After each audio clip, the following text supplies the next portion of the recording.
मालवणमधील नव्यानं उभारण्यात येणाऱ्या शिवरायांच्या पुतळ्याचं काम अंतिम टप्प्यात. शिल्पकार राम सुतार हा शिवरायांचा पुतळा साकारतायत. कोल्हापूरच्या अंबाबाई मंदिरातील गरुड मंडपाच्या पुनर्बांधणीला प्रारंभ. कर्नाटकातील सागवान लाकडापासून मंडपाची निर्मिती. गरुड मंडपासोबत नगारखान्याच्या दुरुस्तीचंही काम सुरू. नागरिकांच्या हरकतींमुळे प्रभादेवी पुलाचं पाडकाम लांबणीवर. पुलावरील वाहतुकीबाबत 4 दिवसात निर्णय. पर्यायी वाहतूक मार्गामध्ये बदल करत पूल बंद करण्याचा निर्णय घेणार. मुंबई मेट्रो 2 मार्गावर लवकरच प्रवासी सेवा सुरू होणार.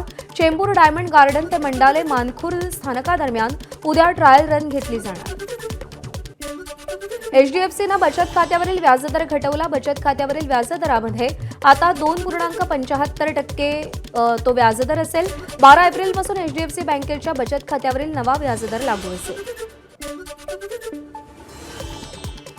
सीबीआयची मोठी कारवाई. डिजिटल अरेस्टची बतावणी करून फसवणूक करणाऱ्या चौघांना अटक. सीबीआयच्या ऑपरेशन चक्र व्ही अंतर्गत मोठी कारवाई. मुरादाबाद, मुंबई, जयपूर आणि पश्चिम बंगालमध्ये सीबीआयचे छापे. सलमान खानला धमकी देणारा तरुण गुजरात बडोद्याचा रहिवासी. आरोपीची मानसिक स्थिती ठीक नसल्यानं वरळी पोलिसांची त्याला नोटीस. तरुणाविरोधात कोणताही गुन्हा दाखल नाही. राज्यामध्ये सर्वत्र तापमान वाढ झाली असून जलाशयातील साठ्यातही घट. जलाशयांमध्ये सध्या एकूण क्षमतेच्या 41% पाणीसाठा शिल्लक. यामध्ये पुणे विभागात सर्वात कमी तर कोकणात जवळपास 50% साठा. वाढत्या तापमानामुळे नागपूर जिल्हा परिषदेकडून ग्रामीण भागात हिट ॲक्शन प्लॅन. जिल्ह्यातील 56 प्राथमिक आरोग्य उपकेंद्रांमध्ये शीतकक्षांची स्थापना. बीडच्या जिल्हाधिकारी कार्यालयाबाहेर सामाजिक कार्यकर्त्यांसह शेतकऱ्यांचं लक्षवेधी आंदोलन. 200 किलो टोमॅटोच्या शेतकऱ्यांनी चिखल केला. टोमॅटोला 5 ते 10 रुपये प्रति किलोचा दर. शेतकरी आक्रमक. जालन्यामध्ये अतिवृष्टी आणि गारपिटीच्या अनुदानावर डल्ला. मंजूर अनुदानातून जवळपास 50 कोटी रुपये हडप केल्याची माहिती. सरकारी अधिकाऱ्यांनीच ही रक्कम हडप केल्याचा अंदाज. उपजिल्हाधिकारी गणेश महाडिक यांची माहिती. चंद्रपूरमधून 2 अल्पवयीन मुलीवर 6 महिन्यांपासून लैंगिक अत्याचार. आरोपींना फाशी द्या या मागणीसाठी नागरिकांचं टायर जाळून आंदोलन. पोलिसांचा नागरिकांवर सौम्य लाठीचार्ज. जमावाची पोलीस ठाण्यावरच दगडफेक. नागपुरातल्या धरमपेठ परिसरात गोळीबार. सोशा रेस्टॉरंटचे मालक अविनाश भुसारींची गोळ्या झाडून हत्या. अंबाझरी पोलिसांनी गुन्हा दाखल केला असून आरोपींचा शोध सुरू आहे. 4चाकी गाडीच्या डिकीतून हात बाहेर निघाल्याचा व्हिडिओ व्हायरल. रील बनवण्यासाठी तरुणांनी हा व्हिडिओ तयार केल्याचं समोर. या प्रकरणी नवी मुंबई पोलिसांकडून गुन्हा दाखल करण्याची प्रक्रिया सुरू. खेळताना पाण्यात पडलेल्या मुलाला वाचवण्यास गेलेल्या आईसह मावशीचा मृत्यू.